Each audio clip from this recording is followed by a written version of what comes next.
let's get everyone. Is everyone finally get their coffee and ready to wake up?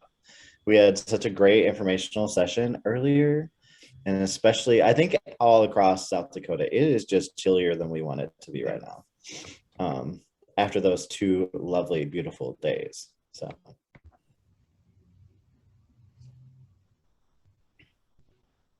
by a raise of hand, did anyone else get snow today? Like a dusting or something? Oh, no, yes. Bummer. That's what we call it, the bummer in the summer in our house. That when my kid is upset about something so silly and ridiculous, we're just like, bummer in the summer, man.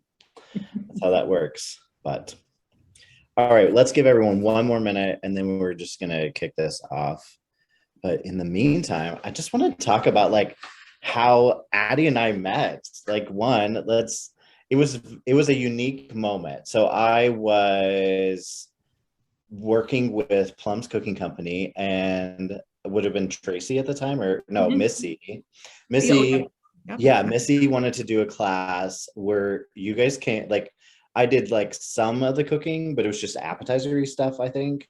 And then taught me how to make the best caramel rimmed drinks ever, which was lovely. But yeah, we taught a cooking class together, and that's how we met. I think we did pumpkin donut bread pudding, I think is what we did too. Yes, we did. It was all the good, like, non-healthy things we could have possibly It was done, good. but it was so perfect. And then we worked together at an ACLU event that you guys were like conducting, and where we were speakers for that, and kind of talked about our adoption story. So yeah, we've got a good rich history that we have together. So fun one. My introduction about Addie, though, is not about like how I know her, but simply that she is the CEO. So Addie Graham Kramer is the CEO of the event company. Party hats, cocktail glasses, and sequin gowns are just a few of the things that are plenty, that you can find plenty in this entrepreneur's home. Life is always a party with Addie, literally. She's an award-winning event designer with an internationally recognized for her leadership and work throughout the industry for over 2 decades. Since launching Event Company in 2013, she and her talented team designed and planned over 400 corporate, nonprofit, social events in 19 states. I'm not going to go into more detail because I know you're going to share some of that stuff. But when you're not busy, you guys are playing superhero alongside your husband, Drew, and your 2 boys, William and Calvin. Please welcome Addie. Thank you, Billy. We have had a lot of fun over the years. We're going to talk more about all the party hats. But before we get into it, I want to take us back to when I was 11 years old. So when I was 11 years old, I actually planned my first celebration. It was a public-wide kind of after-school party. I had the opportunity to rent the venue. I hired a DJ. We had catering. And as any young entrepreneur at 11 years old does, I actually charged people to get in. So I had to offset costs somehow. But even when I was 11 years old, I knew what I wanted to do. I wanted to be a part of so many different lives and in so many different avenues with the events industry. I knew what I was good at from even at 11 years old. Sure, it may have changed over the years, and maybe I wanted to rescue dogs or be an attorney, but I knew different things that I was passionate about. So when we talk today more about what that culture of collaboration is, just keep some of those things in mind of things that you're personally passionate about. We are going to be very interactive in today's session.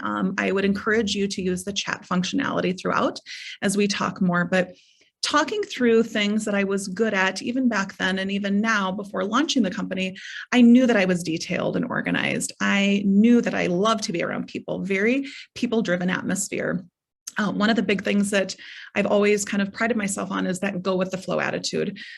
Billy doesn't know this, but a little fun story behind the scenes from our side. We have so many things that happen at events. If any of you are part of events, I'm sure you know all the fun stuff that happens behind the scenes, but adaptability is a big factor.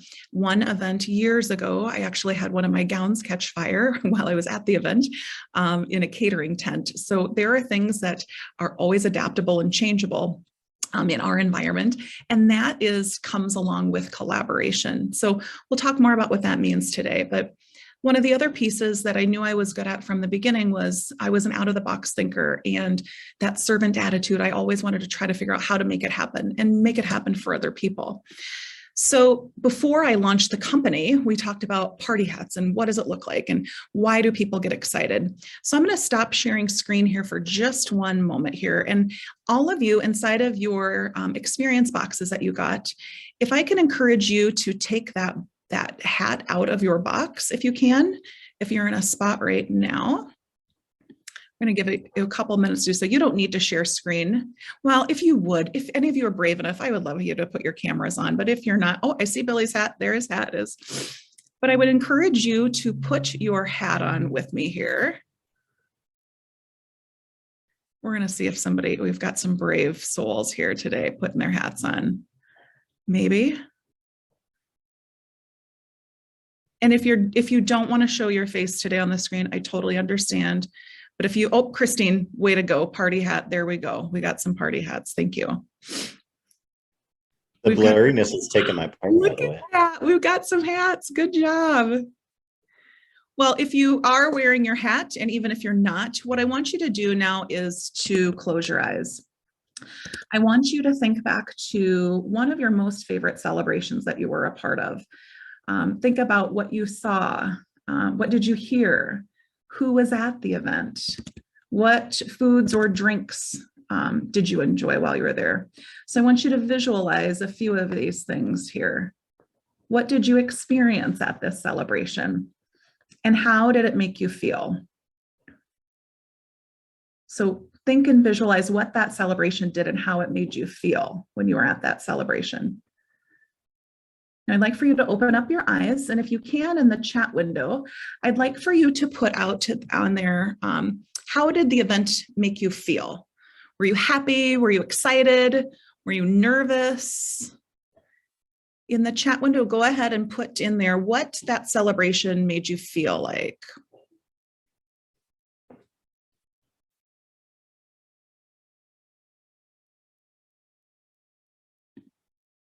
Now, I unfortunately cannot see the chat right now, so I'm going to maybe leave it up to Billy or Christine to kind of share with me.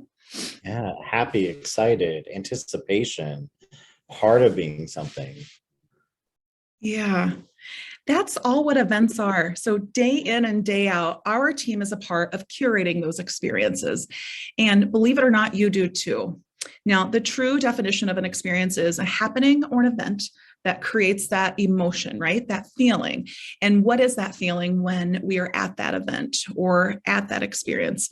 And that experience helps to create that lasting memory. So while, yes, we do that day in and day out in the event world, you too are a part of doing those things, whether it's with students, whether it's with your faculty, whether it's with staff, whether it's somebody on the street corner, you also are a part of helping to curate those experiences. Now, this team of individuals up on the screen here is a part of it day in and day out. Our team helps to plan events all over the country. So we've had the opportunity to plan events in 19 different states, as Billy mentioned, just a little over 400 events. A lot of those are fundraisers. So we're talking more today about being servant and our servant attitudes. We've been a part of events that have raised close to $10 million in that time frame as well. And why I tell you these things is this is how our culture of collaboration works to get to these numbers and to reach all these different lives that we're a part of. You know, sometimes people think that as event planners, we just make things look pretty and we order cake and order supplies. That's probably the smallest part of what we do. We are a part of collaborating together to create experiences. So all of these things happen because of the culture that we've created here at the event company. And it is a very collaborative culture.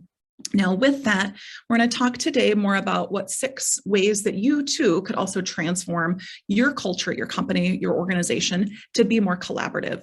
You'll find in today's talk, these things have helped us to kind of shape us to get to where we are today, but we work on them every single day in our organization. And it's not just one person that does it, it's all of us. So as we talk more today, I will ask for feedback through the chat window. I would encourage you to chime in. If you want to vocal, you can certainly do that. But otherwise, I would suggest you kind of keep that into the chat window itself. So talking more about that culture of collaboration, that happens when relationships are number one. Also when technology helps bring us all together. We'll talk more today about what technology or what technological elements that we use in our workforce to be able to bring us all together. We practice servant leadership on our team as well.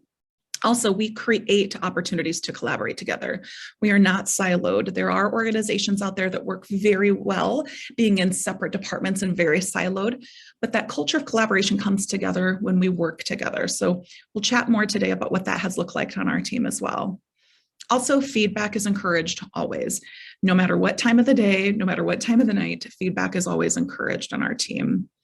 And then the last piece where we talk about how we've created this culture of collaboration is we make time on the team. We're very purposeful about getting out and about. We're not stuck in our desks 24/7. So we focus a lot on getting out and about in the community. So the first thing that I want to kind of share with you today is relationships are number one, whether it's inside the 4 walls of this building, whether it's outside at events, we prioritize those relationships. We do it with each other. We call each other dream builders. We do it with our clients. We do it with our partners, and we do it out in the community. So I'd encourage you to think ahead, and even you can put it in the chat window if you would like, but what relationships do you focus on every single day? Sometimes it could be your coworkers. Sometimes it could be maybe an office mate, maybe somebody that you're serving. Maybe it's students, maybe it's other individuals that you interact with every single day. But think about, as we're talking through today's session, about what relationships are to you and who is focused and who's at that number one element. The next piece that we want to kind of share more about from the collaboration standpoint is technology. So tech truly on this team helps bring us together. So whether we are here in Sioux Falls, whether we're across the country or in our pods, whatever it looks like, that technology sure enough brings us together. I want to see in the chat window, if you can for me, type in a couple things that you feel that you do best from technology. So what do you use every day, perhaps at your organization, in your office, that helps to bring people together on your team?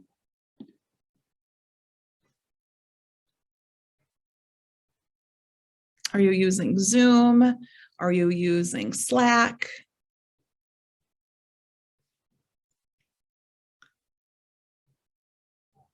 Looks like we've got Billy. I can see your responses here about Slack. We certainly do too. So things that we use is Slack. We use a kind of a management, project management system called Asana. If you've heard of Asana, some others have utilized things like Basecamp or Doodle. There's a lot of different things to be able to use. Oh, I see Christine's comments here on Box. I don't know what Box is, but that sounds interesting. I should check it out. Stephanie, I can see your comments about Google. We use Google a lot. Believe it or not, we work with a lot of institutions across the country, and Google is one that really has truly brought us all together. Zoom, of course, we're all on Zoom today. That brings us together. We've been utilizing Zoom for many years, even prior to pandemic. So it has really changed quite a bit over the years, but Zoom is one that works certainly very well. Loom is another one. If you have not utilized Loom before, I would suggest even a test drive of it. Loom, I believe it offers you 5 minutes for no cost. And what it does is you can actually record a video and your screen share as well. If you're trying to get a point across, you're trying to show somebody and you can't be there right in front of them, or maybe you can't pop on a Zoom to show them or screen share. Loom is a great tool. We use it a lot with different clients as well.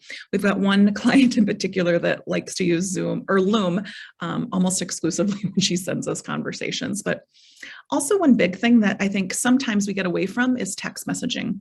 We utilize that a lot on our team, but also voice texting and getting messages across through that way. I know a lot of you sometimes there's that meme out there. I don't know if you've seen it, but they've texted you and you may not respond for 3 days. You can respond when it's convenient to you, of course, but text messaging is one option that we use quite a bit on our team from technology. Billy, are there other tech pieces in the chat window that I'm missing?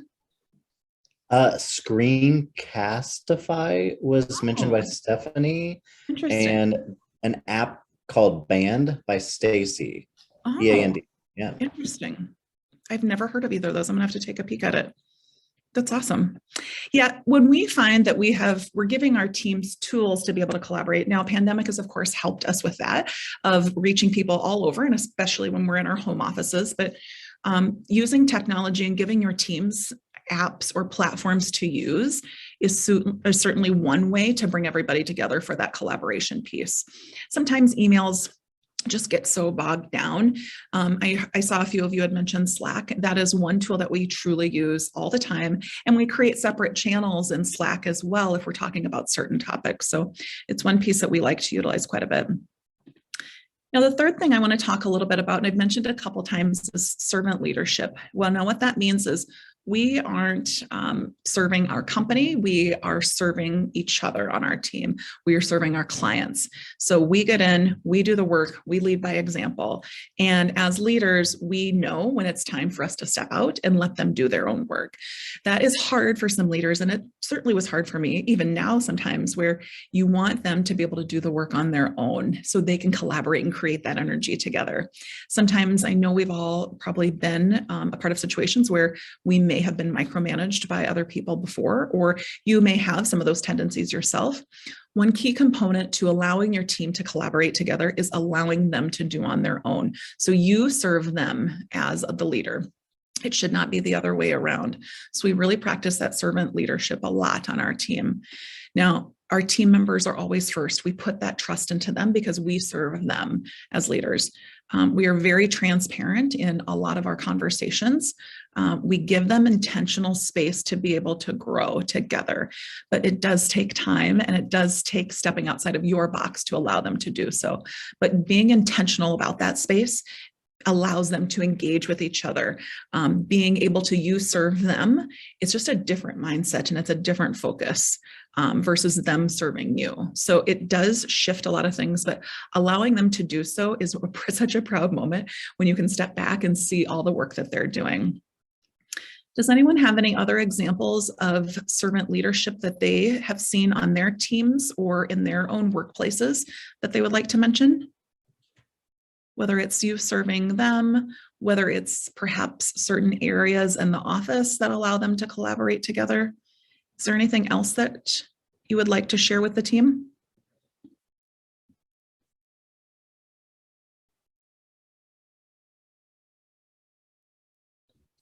Students as teachers came in from Stephanie. Smart. We are always learning. You are absolutely correct. I have always been a huge component of you have the smartest people on your team. You may not be the smartest one in the room, but those are definitely teaching moments for all of us. I know us personally, as I mentioned kind of in the beginning, we're going through this transition from on our team as well. Prior to jumping on, Billy and I were talking about, we have a new social media director on our team, and she is really helping to step outside of the box. It is hard for me to kind of see those things, but you allow them to teach you and to kind of help you learn as well. So students as teachers is brilliant. I absolutely love that. Now, as I mentioned a little bit before, is we help to create those opportunities for collaboration. If you're helping to create those opportunities for them, it also allows them to do the work. So many learn by doing. I am very hands-on. If you give me a box of instructions from IKEA, I truly will never be able to put the thing together at all. So we learn a lot by that collaboration or collaboration together by doing. We are very, though, as I mentioned just prior to, very deliberate about creating those opportunities for us to do it. Now, some of the things that we focus a lot on are different team projects. We have a whole lounge area in the back of our office where it allows them to be able to dream big, to kind of get down and dirty with whatever they're working on. But we also travel a lot together to create those opportunities. So we create new bonds together. It doesn't have to be traveling across the country. It can be stepping outside of the office and doing perhaps a one-on-one at a coffee coffee shop, or the other day we are taking walking meetings. It's whatever that you feel like you can create those opportunities even better. Now, this is one that does need to be driven, not necessarily by leadership, it needs to be driven by everybody. And I mentioned that a lot in the beginning, where we need to give those tools to allow them to do so. Sometimes as leaders, we feel like we have to steer the ship. Yes, we're there to help direct, but we need to allow our team to be able to steer as well. And that's what really creates that collaboration and that culture where people want to learn and be able to grow. You're creating those opportunities for them. I'd be interested in knowing if any of you have any special place set aside in your office, in any lounge areas, any spaces that really allow people to come together. Sometimes what we kind of see in especially newer spaces where people are very intentional about this space, but I'd be interested in hearing from you all if there are certain areas, whether it's in your office, maybe it's even in your home for family members to collaborate, but are there certain pieces that you have or seen or that you have in your own space now that lends itself to allowing that opportunity for your team members to collaborate together?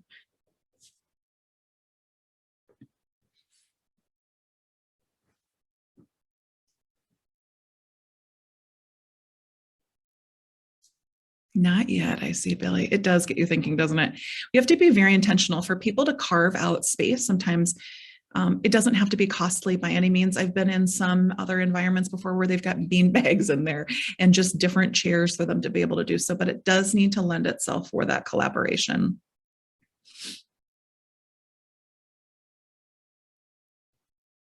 Looks like Mary mentioned that they have to be intentional about getting their teams together and have created a workroom. Yeah, that makes sense. Our center closes the teachers off from each other. Yep. So having to provide those opportunities. Yeah. The workroom, I think, is so smart. It allows people to get up and get out of their area too. You know, some of us get so bogged down with our day to day that sometimes we only have 5 minutes to eat our lunches, right? I would encourage people to even get outside of those, even if it's for 5 minutes, to be together, to allow people to collaborate together, even if it's over lunches, just being very intentional about stepping outside and doing it. I see Stacy's comments here. Prior office space didn't allow, but remodeled space now. That's great. Even if it's just sitting and visiting. Yeah, I absolutely love it. The next piece I would like to talk a little bit about is how feedback is always encouraged. When you are trying to build a culture of collaboration on your team, having not only that open door policy, but allowing your team members to provide feedback in any method or any ways is very important. We all want to know what everybody's doing, what we're working on. We're in constant communication with each other, but it does allow that collaboration. Even just a few minutes ago, I just walked into our office space and I heard the team members talking about an upcoming event that we're doing with different headpieces, and there's it looks like it's a kind of a Vegas style event, and they were talking about what some of these individuals were wearing. But just to listen to them collaborate together, even people that aren't a part of planning that certain event, is so powerful because we encourage that conversation within. Now, in certain areas or certain roles, that collaboration 24/7 may not be applicable, but we want people to know that feedback is encouraged. I've always shared on our team that we want them not to be siloed and to be silent. We want them to be able to share things. So being able to allow them to collaborate together and have that feedback does foster that culture on our team. Now, we have weekly huddles, weekly team huddles. So our teams are kind of separated out based on number of individuals that we have at the event company. And then they have their first internal meetings together, and then we break off and do big group meetings. So they have their own internal team meetings, so they know what they're working on. But then we get together as a whole team and collaborate right around that office table there and talk more about what things are happening. But then we also do monthly one-on-ones. You heard me mention a little bit before, walking meetings. We truly try to get out of the box and allow our team members that feedback, whether it's with myself, another member of our leadership team, or whether it's just within their own team structures. We encourage them to do meetings not necessarily in the office either if they can. So the allowing them to do so and allows them to have that encouraged feedback as well. One thing that we started a few years back was self-assessments. So of course we have our annual performance reviews, but we also do a self-assessment with that. It's not graded. There's no points that are attached to it. It's 10 questions. It's very manageable to be done in a few minutes, but we do a self-assessment and then their manager does an assessment as well. So they're doing it at the same time. And it is so eye-opening, and it allows them to say what things they're working on, how they're doing with different things, what do they want to see done differently. So it's not necessarily rubriced or cubed or rubriced or coded, or there's any scores that are attached to it, but allows them to assess their own self and then what they want to hope to see, not only for themselves, but also the team. So the self-assessments are a pretty important point for us to be able to say what that feedback is and how we're each doing. And then another fun element that we try to integrate into our team at least twice a year is company retreats. So it's a big piece for us, whether it is truly we've rented an Airbnb in Sioux Falls, we've done things in restaurant back rooms, and we've also traveled in different parts of the country when we're working. So we try to truly be deliberate and purposeful about getting outside to be able to do those things. Now, I'd be interested in hearing from you all about other things or other ways that you encourage feedback. Is it a 15-minute daily stand-up? Is it a thread in Slack where you allow people to collaborate together? Do you do self-assessments? Are there other pieces that you do? I know I mentioned to someone just the other day, they talked to me a little bit about, they call them stay interviews. So why do they stay at the company where they're at? But I'd love to hear if there's anything else that you all would have to share with the group about what that looks like from that feedback perspective.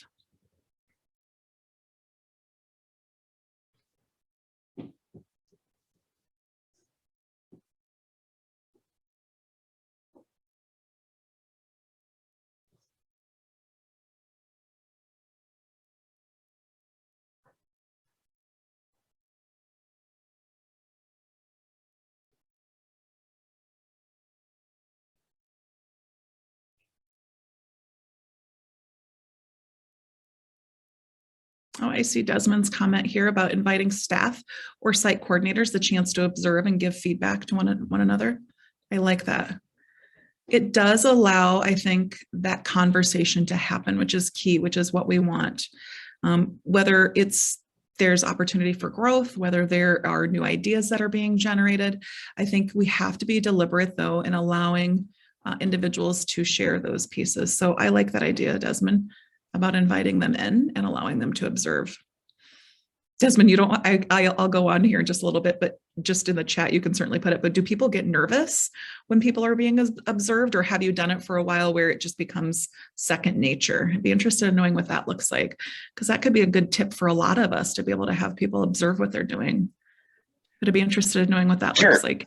So we've got a pretty strong team, Yeah. and it's just more of an idea to, and we've got several different tiers of leadership. So we've got some first year, and then we've got some people that have multiple years of experience. So just having them kind of go in and observe on the perspective that you're there to maybe give some ideas or get some ideas that you're not really evaluating. So it's just kind of an opportunity to, and really, take a break from your day-to-day responsibilities and just get to be kind of a staff member again and awesome, have fun with it. So, and people, I mean, if you've been doing it for a while too, and it allows that, you're encouraging that growth or that fun piece of it, I suppose they probably wouldn't be nervous at all then. Sure. And I think for some people, maybe if you're a newer leader, having a more seasoned leader come in, you might have a little trepidation, but I don't think, I think that comes with the relationships that you build and all of your other smaller things that you do. No, I like that a lot, actually. That could be something interesting to even implement on our team. I like it. Thank you for sharing. The last piece I want to talk more about is how we, one of the big things that we do and how we create that culture is getting out and about. So we work hard together, we play hard together. There are some times when we are on site at events for days. So we make time to be purposeful about getting outside of the office and doing things together. We host a lot of in-office celebrations as well, as you can imagine, but we like to have fun together. Now, some of the things that we have had the opportunity to do and plan is we're purposeful about some of our team outings. We do a lot of in-office and birthday celebrations. So each of our birthday celebrations on our team, now there's 16 of us, so it's a lot of birthdays. In the fall, we actually call it 90 days of cake on our team because there are so many birthdays that are happening. Last year, there were so many within the fall, we actually decided to do an ice cream sundae bar one day because there was 90 days of cake. As you can imagine, it is not good for your stomach or your waistline, but we are very purposeful in doing things together. We also are part of doing a lot of educational sessions together, whether they're conferences, not ones that we're planning, but things that we can learn and take from, whether it's volunteer work as well. Over on the left-hand side of this picture, you can see a few of us are packing food for one of our groups in Nicaragua.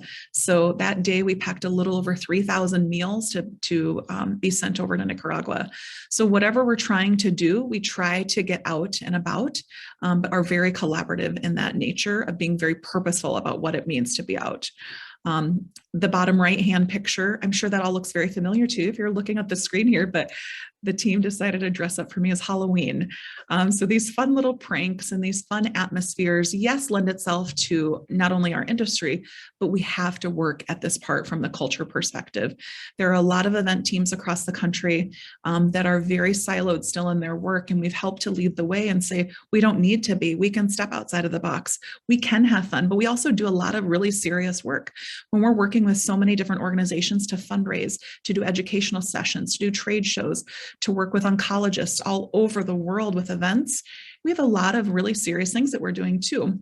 But we also like to have fun at what we're doing. So we try to also be out and about in a lot of those efforts. I'd be interested in knowing, perhaps from you all, what types of things do you do outside of the office together? Whether it is, maybe it's once every quarter, do you do holiday parties together? Are there different things that you guys like to get out and about together? Be interested in kind of hearing from you all as well.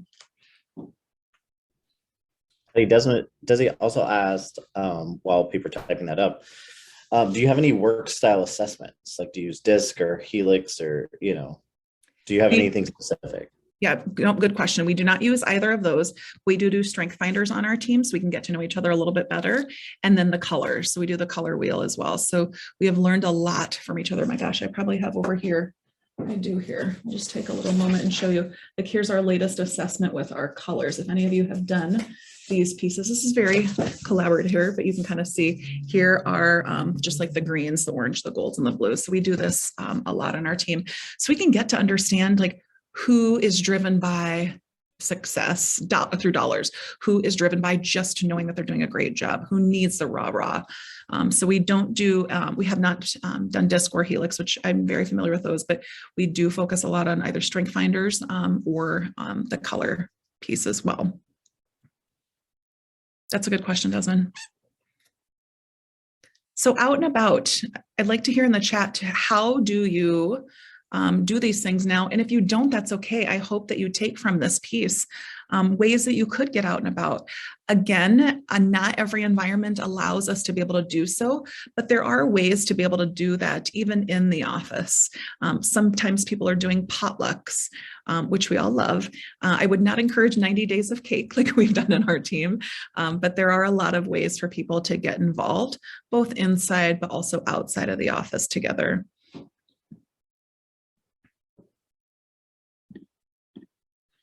Now, talking through all of those 6 elements here today, one of the key things that I want to share from our perspective is by doing all of those elements, again, as I mentioned really in the beginning, is we have to work at it every single day, right? It's not just me, it's not just our leadership team, it's not just them, it's all of us being able to work on it. So because of that, it does lead to increased productivity. We have better relationships, not just with each other, but also with our clients. They see the energy that we create and the collaboration that we have within these 4 walls, that they want to be a part of it as well. So it creates really great relationships with our partners, with our clients. But it also allows us to put out a better product because no one on this team wants anyone to fail. We all are in it together. Whether we may not all be on site together at events, we all produce this product. So it allows us to create a really, really awesome product in the end for our community. But it also helps with our employee retention because we are so focused. If you recall me saying, as I serve them, our leadership team serves the team members, it allows us to have really great retention on our team as well. Now, our team over the pandemic has grown so much. We grew 253% in that time frame because we were able to make that quick shift into the virtual world. Now, because of that, though, as you can imagine, employee retention is such a big thing that we talk a lot about on our team because we want to keep the great talent that we're able to attract here. So all of those things, when we have that culture and that open door and feedback and allowing us to be able to grow together, it does allow us that culture of collaboration on our team. Now, as you kind of are thinking about what's next, so how do I take all these 6 steps? How do I be able to grow? What do I need to do? You know, sometimes you may be saying to yourself, my boss isn't going to listen, or perhaps my team, this really isn't us. There are ways to still do it. And it's just being very purposeful. This didn't happen overnight. We've had our company for 9 years and we've been working on this truly since day one. So it's taken us a while to finally get in the right frame of mind, but also me personally to be able to step outside and let the team lead. So one of my big things, and you've heard me mention it before, is we have to be bold, but we also truly, truly, truly have to bust the silos. And one of the big things that we also need to do is Vanilla Ice probably says it a lot better than myself, but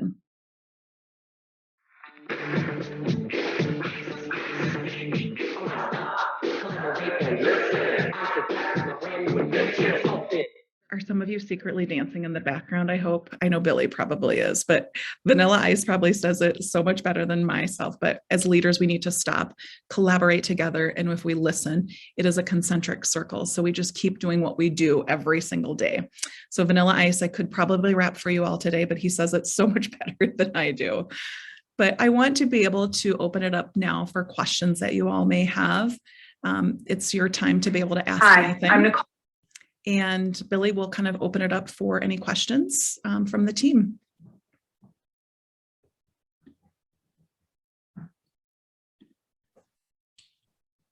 I think someone was going to mention something. I heard something, I don't know.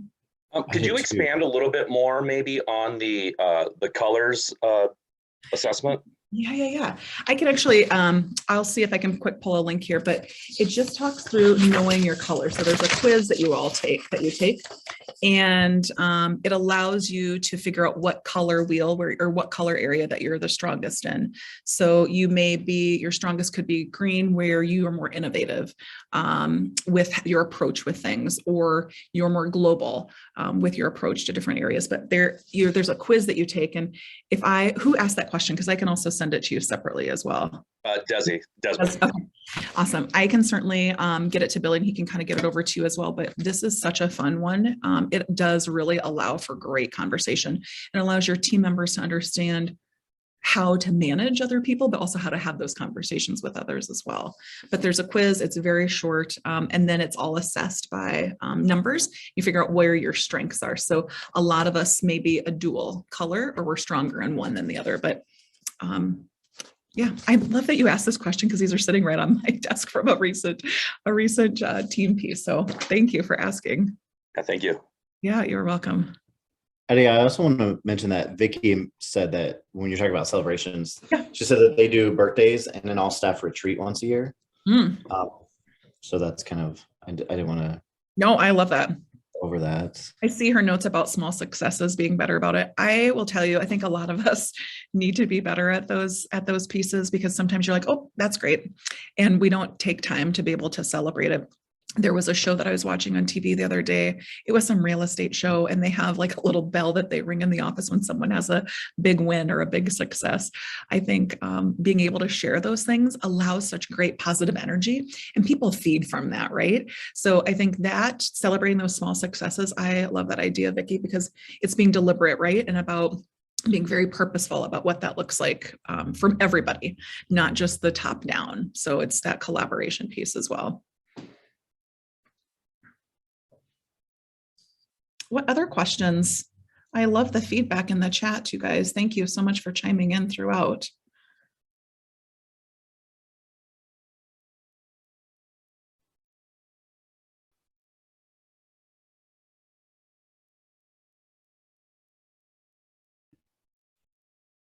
Addie, can you just tell us how you got into this? How I get into event planning? Yeah. Sure, I would love to. So I worked for, well, back 11 years old, the first one that I did, but I worked while I went to school full time.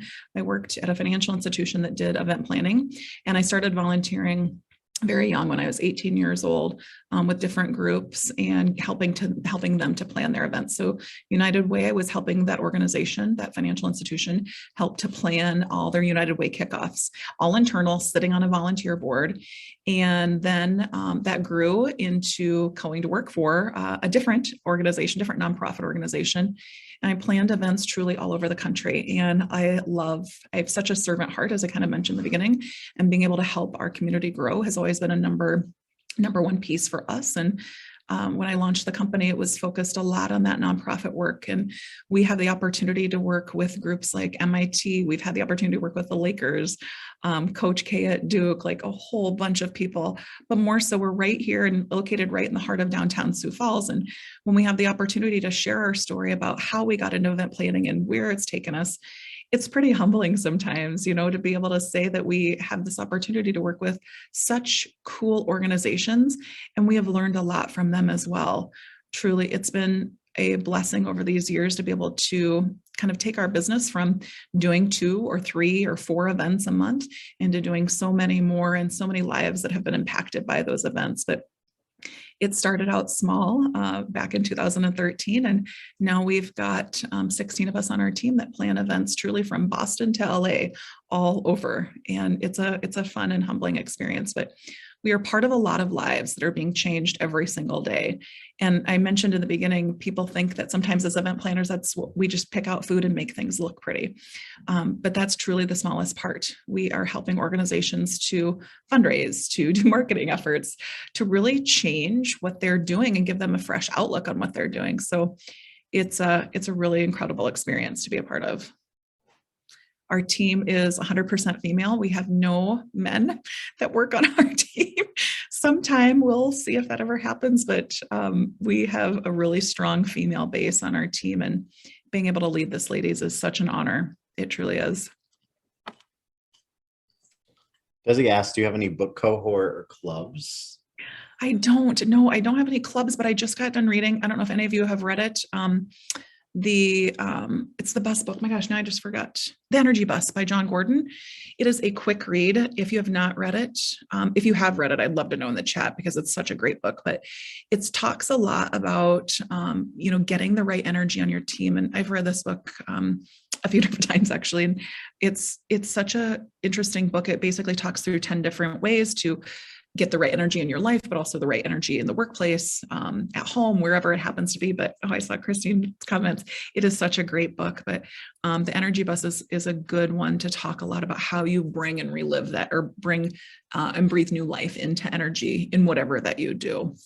But I'm not a part of any cohorts or book clubs. If you want to start one, Des, I would love to. I would probably join one.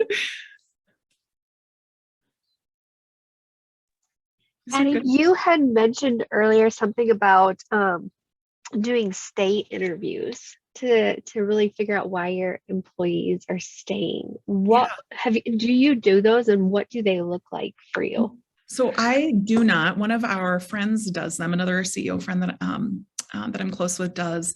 And I have asked kind of what that looks like. I actually have a copy of it, but it talks about why do you stay here? What drives you every single day in the workplace? And what do you want to see done that's not being done currently? So it allows them to say, like, why are they here? And what keeps them motivated? What do they like what they're doing? But what do they want to see as enhanced? And I think those stay interviews do allow your team members to have another voice. So many times people are clock in and clock out, and that's not what we operate here at our team at the event company. It's not a come in, sit in your cube and go from there. And Billy was just in our office the other day, but we purposely have designed it that way. So it took a little time to be able to do so, but our office is designed into pods. So they're not siloed. Nobody has a closed door. We have closed door spaces in our office to be able to do so if they need to. So it's not like we don't exercise privacy, but it's very collaborative. So we kind of mimicked what Google was doing in their workplaces of truly separating out our teams into more pods so they can work together. But that some of those pieces came from just talking to our team about how they wanted to be able to grow and learn together. It didn't come out of a stay interview, but the stay interviews are things I think that I would like to see even implemented on our team. I think they're very interesting to kind of see that perspective. Do you do something else? Who asked that question? Amy? Was it Amy? I can't see. That was Christine Addy. I was just curious because I think the general trend for after school is there's a large turnover rate. Mm-hmm. And, we often ask why people are leaving. Right. But, to flip the coin and ask why people are staying Mm-hmm. and improve what we're doing to encourage more people to stay would be right. a really good way to look at it. And I like that term, instead of saying like, oh, why are you gone? Like, what keeps you here? It flips the coin in the conversation tremendously, but also it allows for a whole different conversation to be had. And I think it's more of a mind shift, of course, because but sometimes you don't focus on those things until it's too late, right? So having those conversations sooner, I think, is important. I've always shared with our team, if there is ever a Monday where you do not get excited to walk into this office, I want to know, because we will figure it out together and talk more about what that looks like for that person. But that's been really our conversation from day one about what that looks like. So I guess in a sense, you can maybe say we practice stay interviews, just not more formal.